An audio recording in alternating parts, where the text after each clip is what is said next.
And we were right. Indeed. Mayor Bill de Blasio, the guy who runs this town as into mayor, the ground, he has released his announcement via video. You know, rather than being on the steps of City Hall, he's not doing that. Rather than being at Trump Tower, where he was a couple of days ago, and people were holding up the great big signs, "World's Worst Mayor." Instead, he has dropped a video that announces he wants to be our president come 2020. Feel the tingle. When we saw our national government walk away from the Paris Agreement, we doubled down. This battle to save our Earth will be won or lost in our lifetime. There's no second chance. Don't back down in the face of a bully. Confront him. Take him on. As president, I will take on the wealthy. I will take on the big corporations. I will not rest until this government serves working people. As mayor of the largest city in America, I've done just that. Donald Trump must be stopped. I've beaten him before, and I will do it again. I'm Bill de Blasio, and I'm running for president because it's time we put working people first. And he will, by the way, he's not telling the truth. He will rest. He rests all the time. He gets up around 10, works out, takes a nap at noon, and we want to bring some of that work ethic to Washington. So go ahead, go crazy, Iowa, North New Hampshire, South Carolina. It's not Sleepy Joe. Right. It's exhausted Bill. I'm exhausted just counting the number of Democrats who are running. We're now up to 23. 23 in May. And none of them are getting any traction except Mayor why are they Pete doing it? Are they doing it because of name recognition so they can run later on? I don't know. The New York Post has given Mayor de Blasio plenty of traction. He runs for president at shows, and everybody's screaming and laughing. They run a blistering editorial on page 6 about the mayor. They write, he is both incompetent and crooked, oblivious and arrogant. He won his current job in a fluke election back in 2013, yet ever since has seemed certain that he's destined to be a major national figure despite falling on his face time after time. And then the Post goes into a number of places, details corruption, programs that he's tried to run, ran into the ground, did not go well. So anyway, he's the latest. He's heading to Iowa this afternoon. And then South Carolina on Saturday. The recent Quinnipiac poll shows that 76% of New York City voters say he should not run. Only 18% say that he should. Right, because we don't want to lose him. 76% please. We'd hate to have New York City without Bill de Blasio resting till noon. Also, he's done so good with public housing, the state has taken it over. He seems to have misplaced that there's a $500 million investment into one project. The First Lady of New York City seems to have run. That didn't go well. And the governor, the Democrat, hates him. So there must be, they despise each other, and New York as a state is paying the price for it because of that. So it's been a wonderful 6 years. Capture the magic, America. You're about to see what we've been experiencing. Well, Rudy ran for president, so why doesn't de Blasio? Right. See, Rudy was successful. That's the difference. All 23 of them are trying to do the next thing to attract you, the voter. They're trying to get attention. We saw Beto O'Rourke when he was in the dentist chair. Well, now he's taking you to the barber shop. Watch. We're cutting out some of this ear hair that you get when you get older. It grows out of your ears, and if you don't get it cut, it can be nasty. There he is at his barbershop in El Paso. And if, this was a relaunch.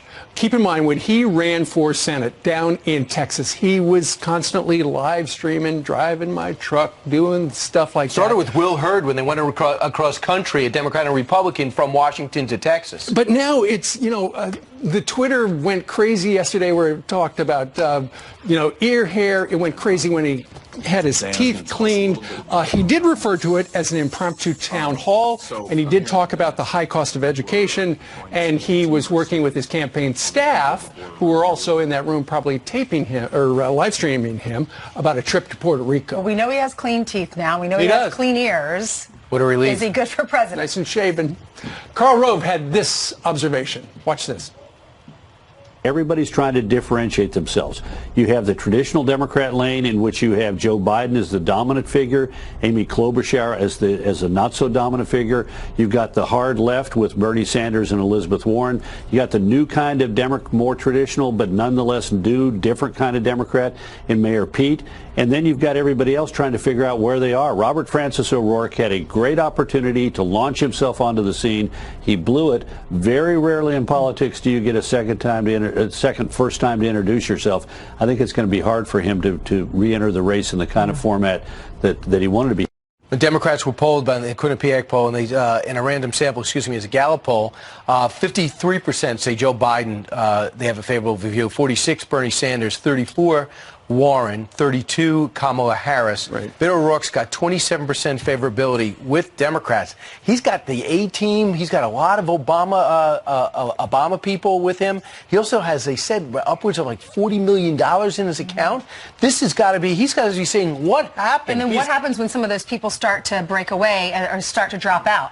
Then do they go to Bernie? Those voters go to Bernie, or do they go to Joe Do you Biden? notice, Ainsley, that Bernie's been invisible since Biden came in? He really has been. Smart. You're right. And That's this smart for him to do. This to Joe me Biden is also right. This seems to be when Joe Biden came in, the way everyone dropped off. I think Democrats are getting panicked because the other candidates are so out to the left. They feel they got no shot at beating the president unless they can have a candidate who is somewhat middle left, and that's what Joe Biden is. Why is it smart for him not to be around? Because Joe's getting all the headlines right now. So just be invisible. He's still number 2. Joe Biden has announced that apparently Philadelphia is going to be his headquarter town. And an Axios article out this morning talks about how he essentially is running as if it is the general election. Just Joe versus Donald, an aura of inevitability. He's out on the trail. He's dancing around. He's not talking about things like the Green New Deal because that's problematic at this stage of the game. And look at the polls. He's doing so far so good.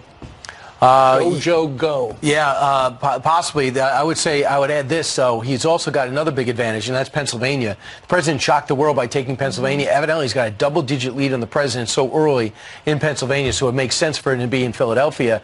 And the one reason, the only time Joe Biden says, I won't talk bad about any other Democrat, but if they get close, he's got to talk bad about another Democrat. Eventually, maybe. And after the debate, I think you would see, if he's going to be vulnerable, it'll be in the unscripted setting. He's originally from Scranton, so that's why he's doing well there. All right, what else, Steve? Meanwhile, from politics to immigration, President Trump unveiling a new plan today in the Rose Garden aimed at tackling the crisis at our southern border. During an afternoon speech out on the lawn at the White House, the president will outline his merit-based immigration proposal. But can he get enough Democrats on board? Griff Jenkins is live in Washington. That is the big question. It is the big question. Good morning, guys, and we'll see what the 2020 field has to say about it, because this plan has 2 objectives. 1, secure the border. The other, overhauling the nation's legal immigration system, shifting it from a family-based approach to, as you mentioned, a merit-based path, prioritizing skills, education, and employment. Only 12% of our current system is skills-based, so under the new plan, that would be increased to 57%, and it would reduce the existing family-based system at 66% down to 33%. It would recruit people under a Build America visa who have these traits: extraordinary talent, professional and specialized skills, and exceptional students. President Trump hopes Democrats will see why this is so very important. We're fighting the Democrats. The Democrats want open border. That means crime between the drugs and many of the wrong people, people that have records, people that have criminal records. So we're making very sure that those people don't get in. The plan does not address what to do about DACA or the undocumented population already here, and Democrats are skeptical. There have been so many aborted efforts when it comes to immigration reform under this president. I'm skeptical as to whether he truly wants to deal with immigration. Meanwhile, Senator Lindsey Graham unveiling his legislation yesterday, forcing migrants to apply for asylum in their home countries, not on our southern border, where this morning Border Patrol officials are telling me, guys, that they have reached nearly 520,000 people who've been apprehended so far this fiscal year, surpassing the total numbers of every fiscal year since 2019. In the past 7 days, as you saw, Brian, what's happening down there, agents have averaged 4,500 arrests per day on the southwest border. Unbelievable. Yeah, and there are over 2,000 just in that sector that you were just at, too, Griff. Okay, so does the president's plan have a chance? You look at the politics down there, probably not. People who've seen the plan have suggested it's more like a campaign statement of what the president likes and does not like. Ultimately, though, given the fact that Democrats will not help him pass anything, he'll be able to say in the run-up to the 2020 election, look, this is a priority for you, immigration, and if you want something done, elect more Republicans. Yeah, a lot of people are really upset with the current immigration laws, including Congressman Steve Scalise. Listen to this. What there is talk of is getting back to rule of law, securing the border, going to a merit-based system. And think about this. Right now, we've got some of the dumbest laws on the books. If we educate somebody in America to be a computer scientist, an engineer, jobs we need in America, they want to stay in America, we force them to leave the country to compete against us. While we've got the visa lottery where we literally pluck names out of a hat, in many cases from countries that don't like us, to bring them here. Why don't we flip that narrative? Let's get to a merit-based system where we have rule of law, and where we ultimately get back to those basic foundational principles where you come to America to seek the American dream. I think Lindsey Graham is over the past, I know maybe not recently, he's got so many friends on the other side of the aisle.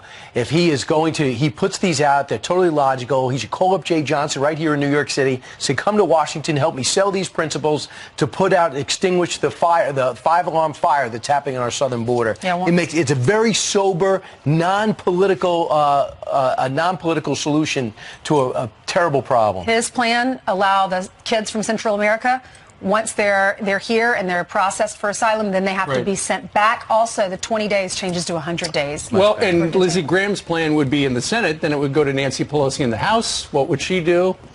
I think we know. Yeah. We'll see what happens. They know a catastrophe. 7-Eleven here in New York City, and Jillian joins us, and the big story is Alabama. Yes, this is a story that is continuing, so let's talk about it. The nation's strictest abortion ban signed into law in Alabama. Governor Kay Ivey tweeting, quote, "This legislation stands as a powerful testament to Alabamians' deeply held belief that every life is precious and that every life is a sacred gift from God.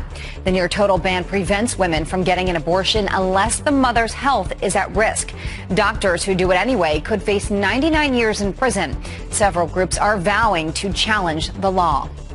President Trump grants a full pardon to a former newspaper editor named Conrad Black. Black used to work for the company that published the Daily Telegraph and the Chicago Sun-Times. He also wrote a biography on the president. Conrad was convicted of fraud in 2007 and spent 3.5 years in prison. The president also granted clemency to Patrick Nolan, director of the American Conservative Union Foundation's Center for Criminal Justice Reform. He spent 33 months in prison for accepting illegal campaign contributions in 1994. Baseball fans are crying foul over actor Bruce Willis's first pitch at last night's Phillies game. Watch this.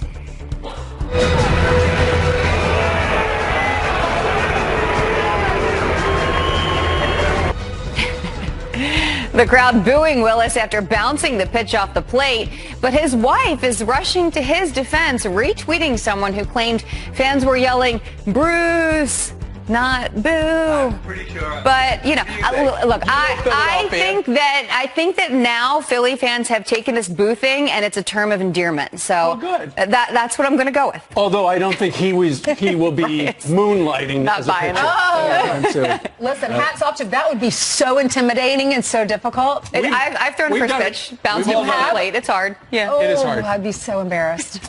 All right. Thank you, and Jillian. nervous. Thanks, Jillian. 13 minutes after the top of the hour, while you were sleeping, the Missouri State Senate passed a bill to ban abortion at 8 weeks.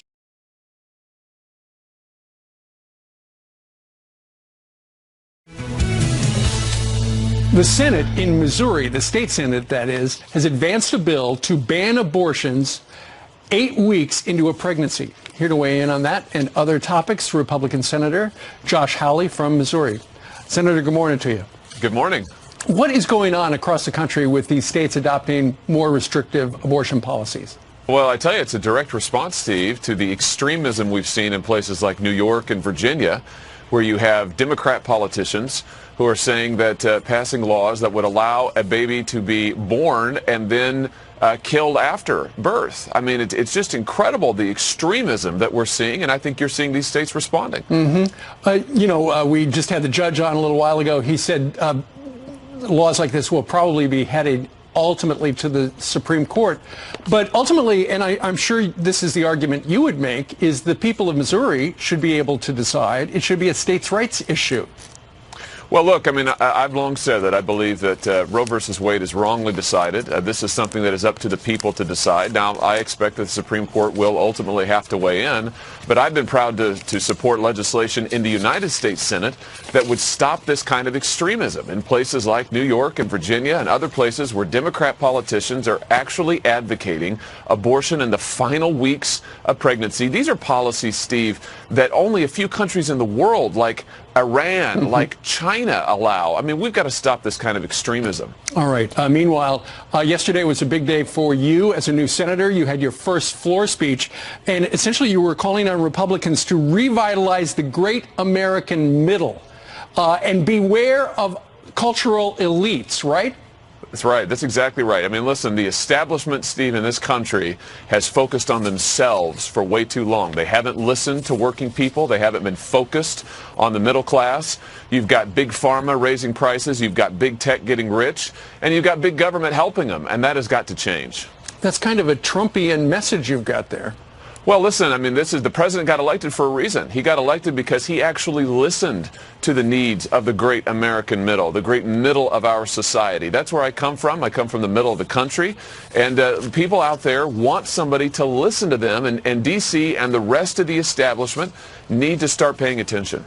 All right. Josh Hawley, the freshman senator from the great state of Missouri. Sir, thank you very much for joining us live.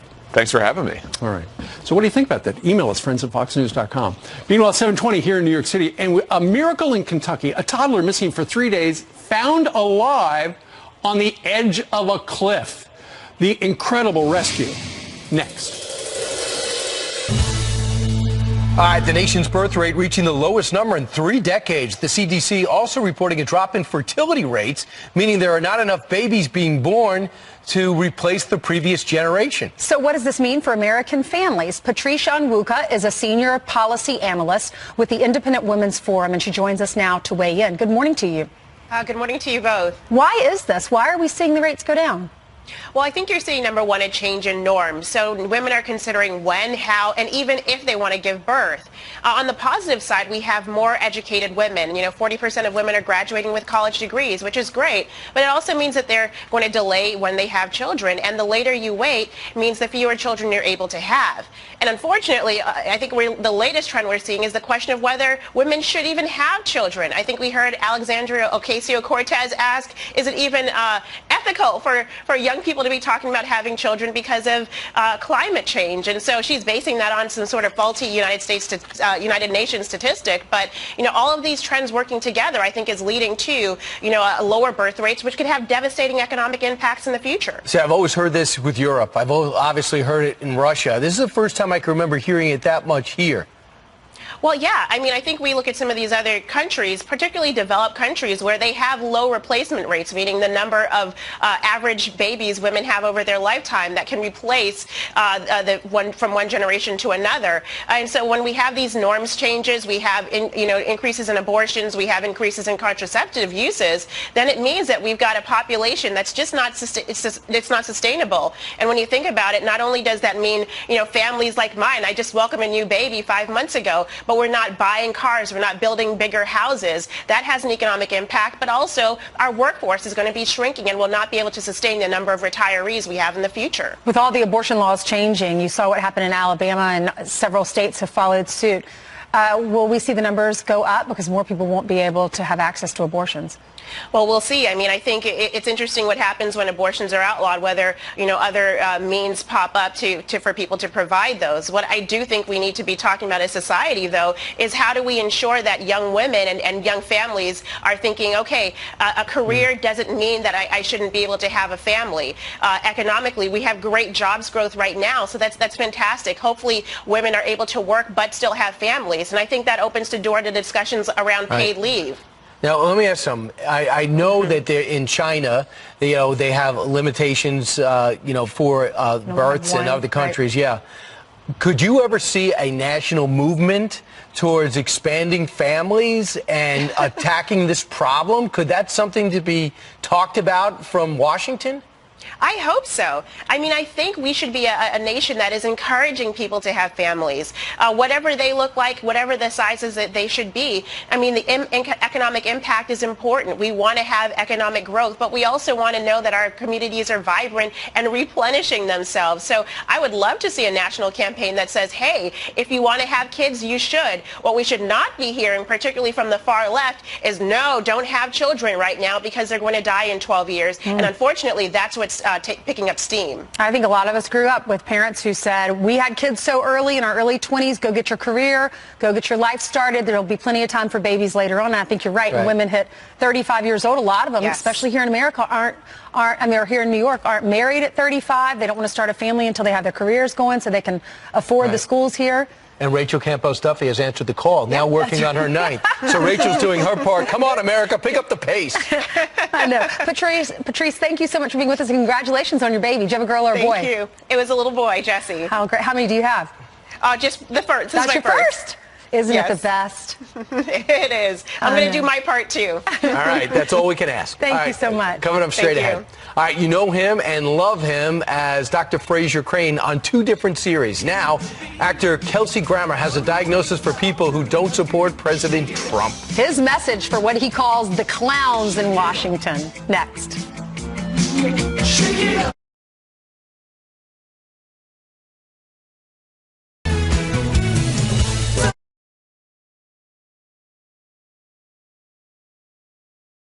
Somewhere in America, we're on a couch on the second floor in New York City where Mayor Bill de Blasio, the big news this morning is politically, has decided he wants to be president of the United States. And in fact, number 23. It sounds like his whole campaign is simply, we must stop Donald Trump. And Donald Trump is actually somebody that actor Kelsey Grammer was talking about. That's exactly right. He had an interview with Christiana Amanpour, and she was asking him who he voted for. He said he voted for President Trump, and she was asking if it affected his career. Listen to this.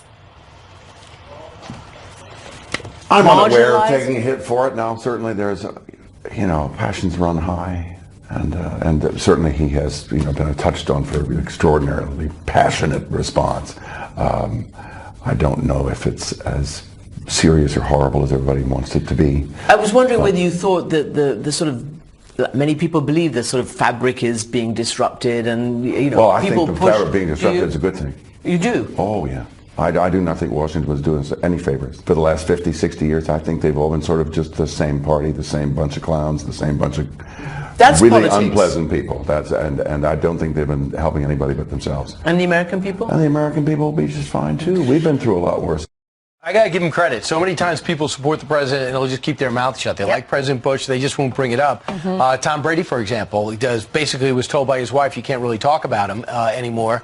So you have Kelsey Grammer going, yeah, I am so good at my job. I can sing. I'm not sure if he can dance, but man, can he act? He's funny.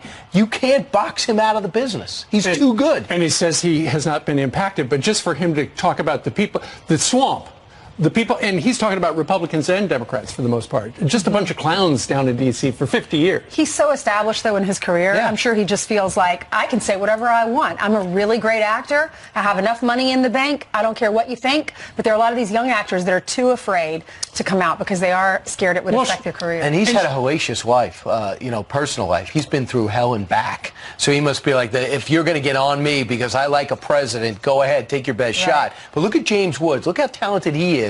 He felt as though his career was brought to a halt when he came out as conservative. Well, she was. Amanpour was fishing around for him to say something bad about the president. Instead, he's talking about the clowns in D.C. and Donald Trump is a disruptor. All right. Meanwhile, 26 minutes before the top of the hour, a miracle in Kentucky this morning. Got a toddler who vanished on Mother's Day, found alive. Look at that. Yes, we have a successful finding of the child. It was a team effort, and we were guided by God's hand. That's how we found him today. That's awesome. Rescuers got him just in the nick of time. Aishni Husni is live in the newsroom now with this incredible story. This is wonderful news. I'm sure the parents are just elated. They are. This is going to blow your mind. So 22-month-old Kenneth Howard somehow survived 3 cold nights by himself in some very difficult terrain. He's been missing since Sunday night. His parents think he somehow got out the back door of their house. He was found just 2,000 feet away from his home. Now, search crews heard crying, followed the sound, and that's when they spotted him on a cliff with a 50-foot drop at an old mine site. They had to use a rope and a basket to rescue the toddler. Everybody's so happy, you know, just chills went all through your body, just excited. He spent 3 really cold nights up there. Our little kid's a tank. You know, I said he's a tank, he's tough. It's certainly a miracle.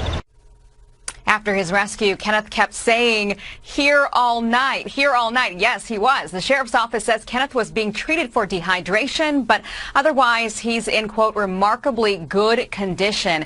His dad says those 3 nights without him were indescribable anguish, and he began to fear that his son perhaps had been kidnapped, but he is just fine. He's a tank. That's what they said. Ryan Ainsley. Oh, man. So, and Aisha, did you just say he was just about 1,000 feet away from his house? But they probably thought, you know, why would look over on the cliff? Nobody's over on the cliff. And to describe the terrain as being so rough and tough, I mean, it's just absolutely a miracle that this toddler survived. They heard him crying, and they went toward the sounds, and he was alive. All right, Aisha, thank you very much for the update from Kentucky. Thank you, Aisha. And of course, Jillian's been reporting this on Fox and Friends First, and she had that story a little bit earlier. Hey, Jillian. That is right. It's a story we've been following, among many others. So let's begin with this. The State Department may have tried to target President Trump after he won the 2016 election. According to Judicial Watch, DOJ officials Bruce Orr and Kathleen Kovalek exchanged emails about the Trump campaign's alleged connections to Russia. That information was sourced to British ex-spy Christopher Steele, who was behind the anti-Trump dossier. In a written note, Kovalek indicated some of his information was false. The FBI used the dossier information to obtain the FISA warrant to spy on the Trump campaign. 7 felons, including refugees facing deportation, just pardoned by the governor of California. Democrat Gavin Newsom granting clemency to 2 Cambodian men who immigrated to the U.S. as kids. One of them, pictured here, went to prison for solicitation to commit murder and robbery. The other pleaded guilty to being a getaway driver in an armed robbery in 1994. They had been expected to be deported back to Cambodia next month. A mother caught on camera allegedly trying to trip a basketball player. You see that video? Yeah, that shows the woman appearing to stick her leg out as the 9-year-old player dribbles past her during a tournament in Rocklin, California. It's unbelievable video. The school says they have addressed the situation with the parent, and she is not invited back to the tournament. And how about this? Rolling Stones frontman Mick Jagger proves he still has it weeks after heart surgery. Watch this.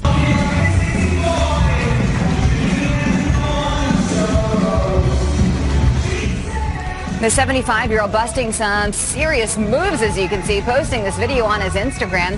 He just had a valve replaced last month and had to postpone a North American tour. But it looks like he's getting himself ready for what's next. Pretty impressive. Yeah, I mean, I hear he runs like 5-10 miles a day before that. So much more than me. Yeah, but after heart valve replacement, it's incredible. Unbelievable. Yep. Well, Start you him still have up. to exercise, though. I mean, I'm sure they don't say be sedentary. How many 75-year-old guys can do that? He looks great. He Holy looks great. cow. And somewhere Keith Richards is smoking. Going, why is he practicing? Why is he dancing?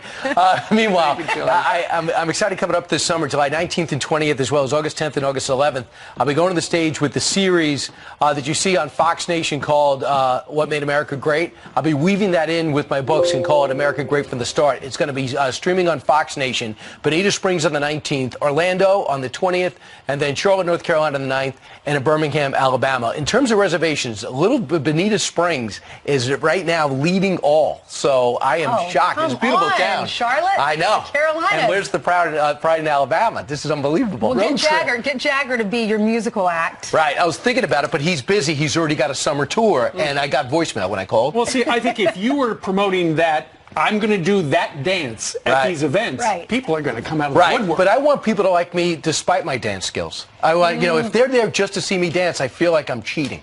Right? I should be more about what I say. What do you always say? I've never met a dance floor that did me any good. That did me any good. BrianKilmeade.com/tour. All right. Meanwhile, brand new Fox News polls show Americans feel really good about the red, white, and booming economy. And who do they thank? Good morning to you. Welcome back. Some quick headlines now. The FDA ordered to speed up its review of e-cigarettes.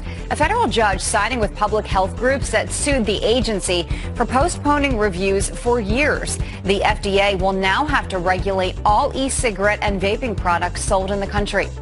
And the fate of legalizing pot in New Jersey is now in the hands of voters. Democratic State Senate President Stephen Sweeney dropping a bill to legalize the drug. He says it doesn't have enough votes in the state Senate. The question will now appear on the 2020 ballot instead. Steve. Give the people in New Jersey the choice. Meanwhile, across the country, America's economy is still on the rise, and according to new Fox News polls, President Trump is getting the credit. Among those who feel good about the economy, 44% of them say the president is responsible. 15% say President Obama and the Democrats. Well, here to weigh in on this is Charles Payne, host of Making Money with Charles Payne on the Fox Business Network. Hey, Charles. Good morning. Is there truth to that? Republicans and the president are responsible for the economy? There's absolutely no doubt about it. And, 2018 everyone should study 2018 because those tax cuts went into effect. We had a chance to see regulations that have been cut start to work out. What we see now are wage gains that are going through the roof, a series of wage gains we haven't seen in a decade. We have, just check this out, guys. There's the percentage of people who think they're going to be better off 5 years from now at an all-time high. The number of jobs open at an all-time high. Unemployment is at an 18-year low. Right. Amazing numbers. But, Charles, you say look at 2018 and credit the Republicans. The Republicans lost the House in that election. It's not unusual, right? And they actually lost less seats than the first term of other presidents. So there are other issues out there. And, by the way, the irony of all of this is that when we're doing great at one thing, it doesn't poll well. So, you know what? We start to take it as Americans. We take that as, okay, check. We're doing good. My paycheck is up. I got a great job. Now what am I worried about? Right. Healthcare, education. So those things start to rise as being more important to the voter. But we know ultimately all these issues are resolved when we have a better economy. But your tease was things are going to get better. What do you mean they're going to get better from here? What indications do you have? Well, Morgan Stanley on Monday came out with this amazing report, and it shows that these 3% income gains year over year are going to go to 4%. This thing is parabolic. It's like a rocket ship. If Morgan Stanley is right, we're going to enter an era of prosperity into the next year and a half, 2 years that we haven't seen in decades. It's going to be absolutely remarkable. This could just be the beginning. There are a lot of cities that are drowning in debt. We have a list. Chicago is the #1 city that is drowning in debt, $119,110. And then look at the other cities. That's what people owe to pay off their debt in each individual.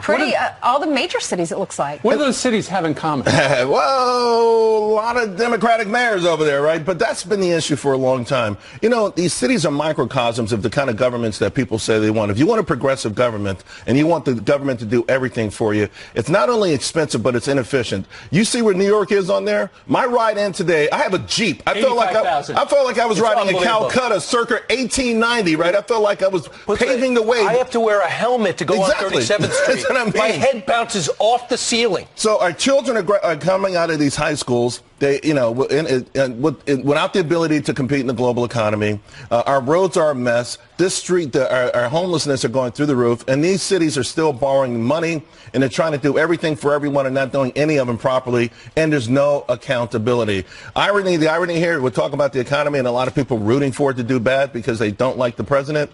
Beware what you ask for, because these places with these heavy debt loads are going to suffer the most. So let's hope we keep this economic juggernaut going. Let's hope your town hall is successful. Tell us what we have to look forward to today. Capitalism versus socialism, I think, is the central issue in our country right now. I don't care how you phrase it. 2020 is going to be all about what economic sort of format we accept that we think is best going forward. And make no mistake, it's not just about capitalism. There are millions of Americans out there who feel left out of this. Millions of Americans who feel like the corporations are too greedy, the wealthy get too much, and they want to change things. And you're talking about a lot of millennials have the bad image of capitalism. Where do they get that?